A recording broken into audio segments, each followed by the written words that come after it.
Bismillahirrahmanirrahim. Assalamualaikum warahmatullahi wabarakatuh.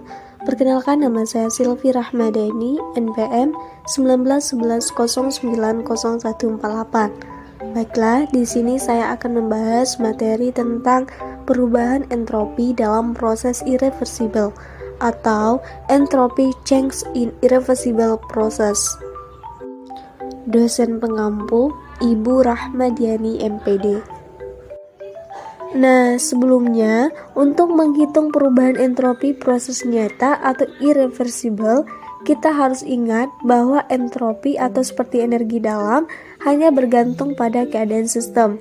Artinya, entropi adalah variabel keadaan. Perubahan entropi ketika suatu sistem bergerak di antara dua keadaan setimbang hanya bergantung pada keadaan awal dan akhir. Entropi total sistem terisolasi yang mengalami perubahan tidak dapat dikurangi. Jika proses irreversible, maka total entropi sistem yang terisolasi selalu meningkat. Dalam proses reversible, entropi total dari sistem yang terisolasi tetap konstan. Nah, entropi dari alam semesta meningkat dalam semua proses nyata atau pernyataan entropi dari hukum kedua termodinamika. Selanjutnya, ketika suatu sistem dan lingkungannya berinteraksi dalam proses irreversible, peningkatan entropi yang satu lebih besar daripada penurunan entropi yang lain. Jadi, kita menyimpulkan bahwa perubahan entropi semesta harus lebih besar dari 0 untuk proses irreversible dan sama dengan 0 untuk proses reversible. Selanjutnya, kita membahas perubahan entropi dalam konduksi termal. Nah, mari kita asumsikan bahwa benda dihubungkan oleh konduktor termal yang buruk suhunya berkisar dari Tc dan Th. Konduktor ini mentransfer energi secara perlahan dan konduksinya tidak berubah selama proses. Transfer energi setiap objek adalah reversible dan kita dapat mengatur Q sama dengan Qr. Karena reservoir dingin menyerap energi Q, entropinya meningkat sebesar Q per Tc. Pada saat yang sama, reservoir yang panas kehilangan energi Q, sehingga perubahan entropinya adalah Q per Th. Karena Th besar dari Tc, kenaikan entropi reservoirnya lebih besar dari penurunan entropi reservoir panas. Selanjutnya, perubahan entropi dalam ekspansi bebas. Bebas adiabatik ekspansi suatu gas ketika membran yang memisahkan gas dari daerah yang dievakuasi pecah. Gas memuai dengan bebas irreversible. Akibatnya, ia menepati volume akhir yang lebih besar.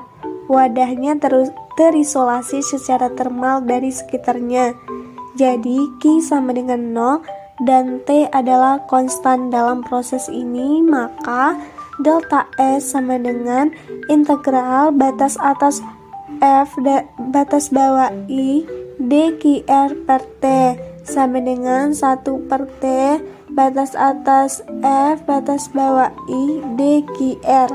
Untuk proses isotermal, hukum pertama termodinamika menyatakan bahwa delta S sama dengan dQr sama dengan negatif dari usaha yang dilakukan pada gas dalam pemuaian dari VI ke VF.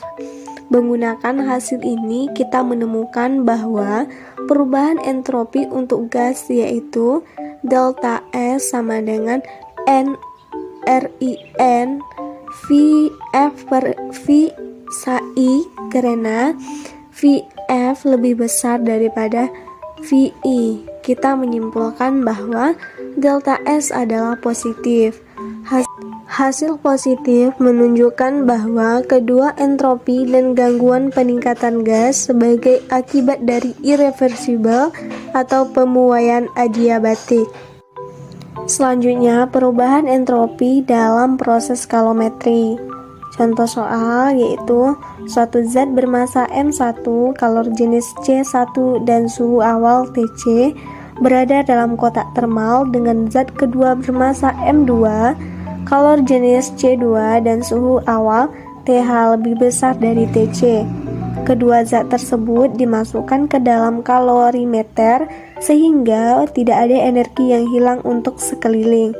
Sistem kedua zat dibiarkan mencapai kesetimbangan termal. Berapakah perubahan entropi total sistem?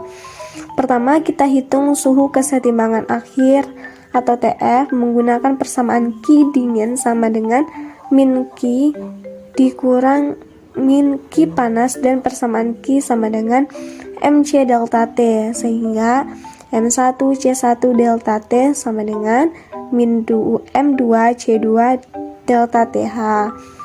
M1C1 dalam kurung TF dikurang TC tutup kurung sama dengan min M2C2 dalam kurung TF dikurang TH tutup kurung TF sama dengan M1C1 TC ditambah M2C2 TH per M1C1 tambah M2C2. Nah, kita dapat menyimpulkan bahwa entropi semesta meningkat dalam proses irreversibel. Cukup sekian pemaparan dari saya. Kalau ada salah dan janggal, tolong dimaafkan. Wabillahi taufiq wal hidayah. Wassalamualaikum warahmatullahi wabarakatuh.